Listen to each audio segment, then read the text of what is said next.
Chapter 1. The Paper Woman. My grandfather was called Hu Guohua.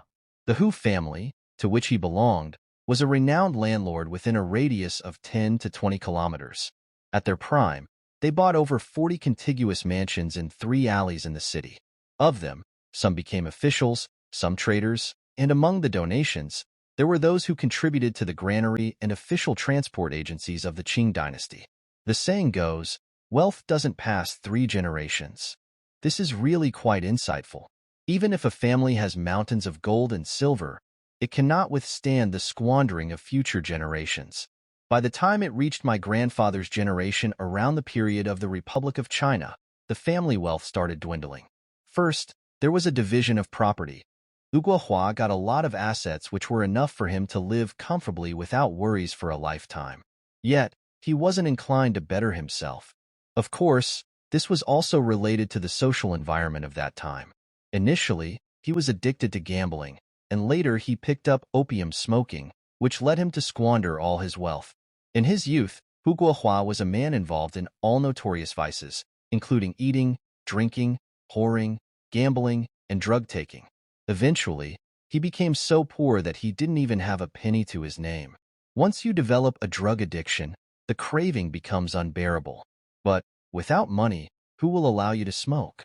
When he was wealthy, in any opium den, the owner and staff would fawn over him by addressing him as Mr. Hu respectfully.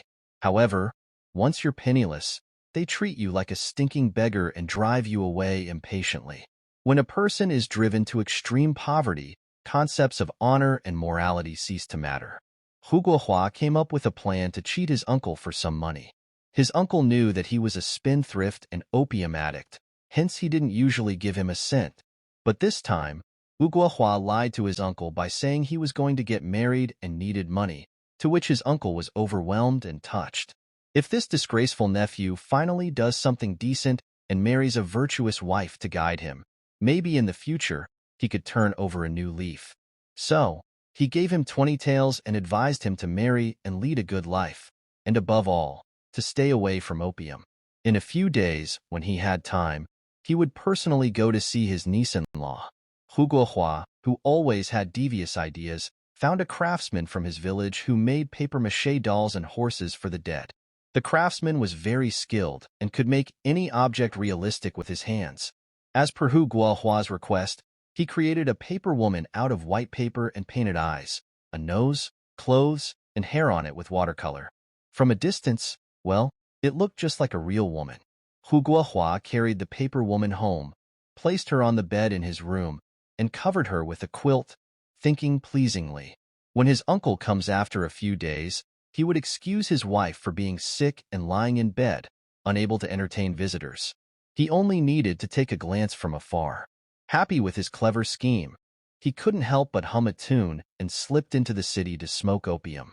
Not long after, the uncle visited. He bought some floral cloth and pastries to meet his niece-in-law.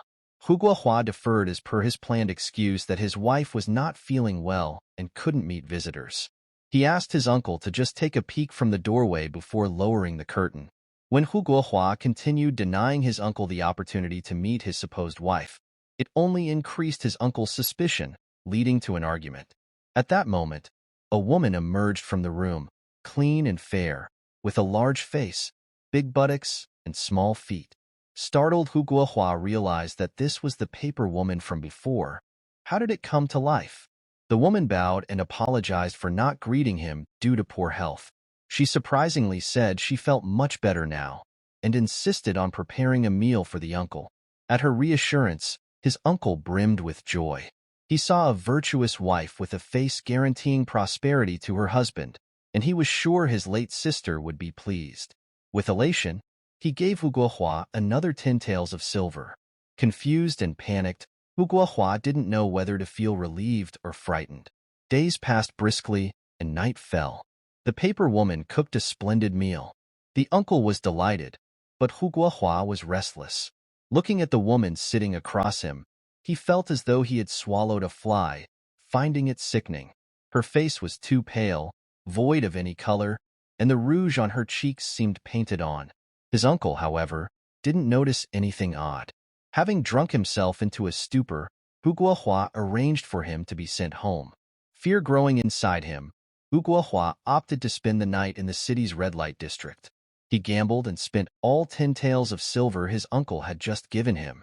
On being kicked out for not paying his bill, he had no choice but to begrudgingly go back home. On arriving, he saw that his room was dark and the paper woman was lying motionless on his bed, covered with a quilt, as if everything that happened earlier hadn't been real. Wanting to get rid of it as soon as possible, he was about to burn the paper woman when it suddenly started talking. "You ungrateful man, I was just trying to help you, and you want to burn me?" Shocked, he listened as it continued. "I pitied you. Despite your vices, you are not inherently bad. I want to marry you. Will you accept?"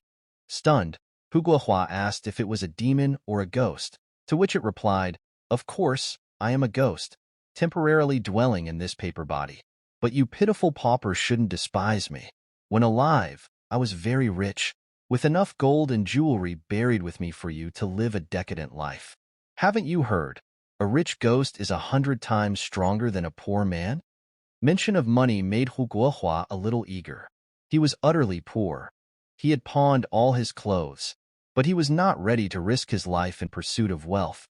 He had heard of stories where female ghosts seduced men, eventually sucking their life forces dry, leaving only their skeletal frames. "Even if you truly wish well for me," he said, "I cannot marry you. After all, we are of different worlds, separated by the yin and yang. It's against the laws of nature." The paper woman replied, "If you are so heartless, I won't force you. But remember, there will come a day you'll regret this. When you reach the dire straits of poverty, come find me at the barren cemetery at the 13th shop. In the very middle of the cemetery is an isolated grave with no tombstone. There lies my coffin, filled with jewels and gold. As long as you dare, you can take all the treasures and use them." With that, the paper woman became still once more. Gathering his courage, Hu Guohua set her alight, reducing her to ashes. There were times later when his poverty became nearly unbearable, and he contemplated going to the 13th shop to dig up the grave. But in the end, he always held himself back, scratching together a living by borrowing here and there. 2 years later, when he was driven to his wits' end with nowhere to turn, he finally went to that cemetery. But that's another story to be told later. Let's leave it at that for now.